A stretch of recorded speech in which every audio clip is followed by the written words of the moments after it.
पीले दांत वाली बहू। रंजना कभी ब्रश नहीं करती थी।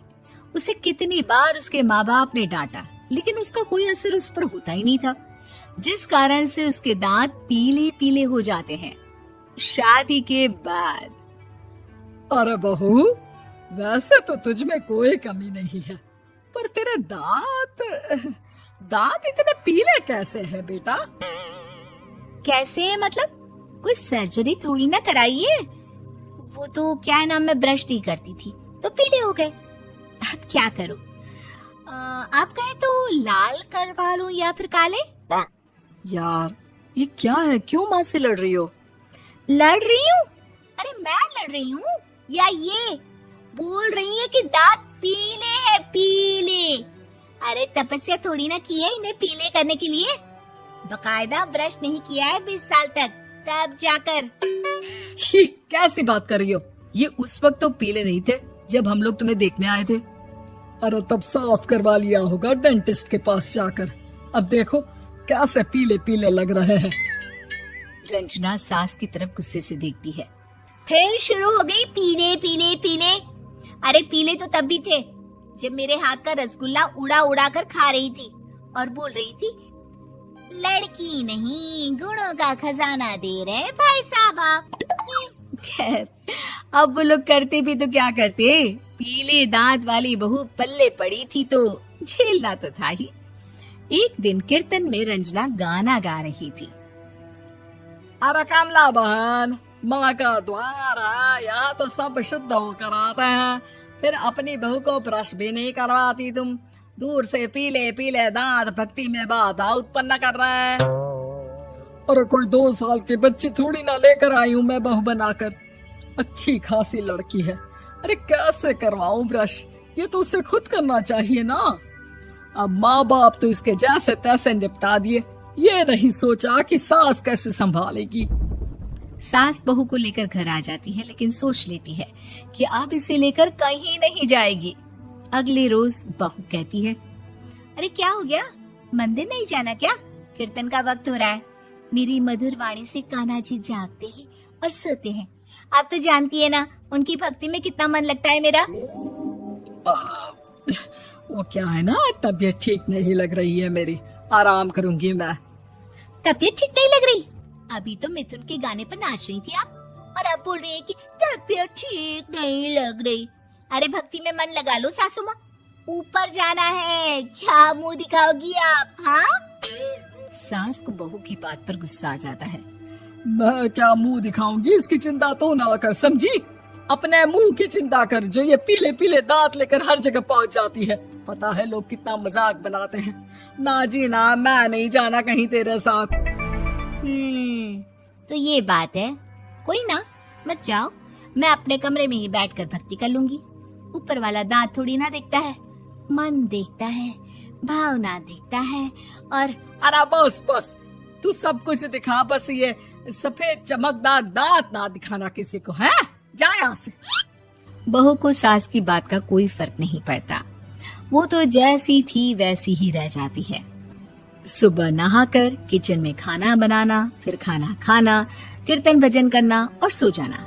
एक दिन, माँ जी मैं सहेली के घर जा रही हूँ, शाम को लेट आऊंगी। हाँ, तो जाना, मैंने कौन सा तेरी आरती करनी है घर पर बैठकर। रंजना सहेली के घर जाती है, जहाँ वो पार्टी में जाने की तैयारी कर रही होती है। अरे शिखा, कहाँ जाने की तैयारी कर रही है? मैं गलत वक्त पर आ गई क्या? अरे नहीं यार, उल्टा सही वक्त पर आई है। मैंने ये साड़ी और ज्वेलरी निकाली है यार, शाम को इनके ऑफिस की एक पार्टी में जाना है। बताना कैसा लग रहा है ये सब? नहीं यार, इस ड्रेस के साथ तो वो वाली ज्वेलरी अच्छी लगेगी। हाँ, सही बोल रही है, मैंने ध्यान ही नहीं दिया। वैसे तो हमेशा से मस्त फैशन सेंस रखती है। तो बड़ा जाती होगी ना पति के साथ पार्टी में। रंजना कुछ नहीं बोलती, बस सोचती है कि यार काश ये बात सही हो जाती, पर मैं क्यों नहीं जाती पार्टी में? क्या इन लोगों की कोई पार्टी होती नहीं होगी? रंजना घर आती है और रात में पति से सवाल करती है, एक बात बताइए, आप मुझे किसी पार्टी में क्यों नहीं ले जाते? क्या आपके यहाँ ऑफिस में पार्टी नहीं होती? पति बेचारा क्या कहता कि दांत पीले हैं तुम्हारे इसलिए। अरे कोई पार्टी होती नहीं हम लोगों के ऑफिस में, तो कहाँ से लेकर जाऊं? और मार्केट, मॉल, कहीं वीकेंड घूमना, कहीं तो। अरे यार सारे हफ्ते में एक छुट्टी मिलती है, तो सोचता हूँ कि आराम ही कर लूं। क्यों? रंजना मन मार के रह जाती है। पहले कभी सास के साथ मंदिर जाया करती थी, लेकिन वो भी सास ने ले जाना बंद कर दिया। घर बैठी बैठी रंजना बोर हो जाती है। तभी उसे आइडिया आता है और वो मायके जाने का सोचती है। सासू माँ, 2 दिनों के लिए मम्मी के घर जा रही हूँ। अच्छा अच्छा ठीक है, आराम से जा। और हाँ, माँ से कुछ अच्छी आदत सीख कर आना कि कैसे शरीर के हर भाग की तरह दांतों की सफाई भी जरूरी होती है, समझी? शुरू हो गई ना आप। वो लोग आपकी तरह नहीं है कि छोटी छोटी बात का बतंगड़ बना दे। उन लोगों के लिए मैं मायने रखती हूँ, ना कि मेरे पीले पीले दांत। रंजना माँ को बिना बताए उन लोगों को सरप्राइज देती है, लेकिन जैसे ही वो दरवाजे पर पहुंचती है, अंदर देखती है कि घर वाले कहीं जा रहे होते हैं। अब माँ, काश रंजना दीदी के दांतों वाली प्रॉब्लम नहीं होती, तो वो भी हम लोगों के साथ चलती ना बुआ जी की बेटी की शादी में। हाँ बेटा, लेकिन अब उसे कौन समझाए कि उसको उसके पीले दांत नहीं दिखते, लेकिन उसके आसपास के लोगों को कितना एम्बैरेसिंग फील कराते हैं।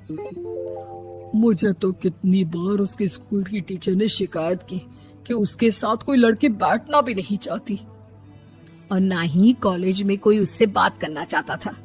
लेकिन पता नहीं क्यों उसे ये बात समझ में ही नहीं आती। कोई कमी नहीं है उस लड़की में, बस यही कि दांत पीले हैं। वो तो भला हो जीजा जी और उनकी माँ का, जो दीदी को जैसी है वैसे ही रखा हुआ है।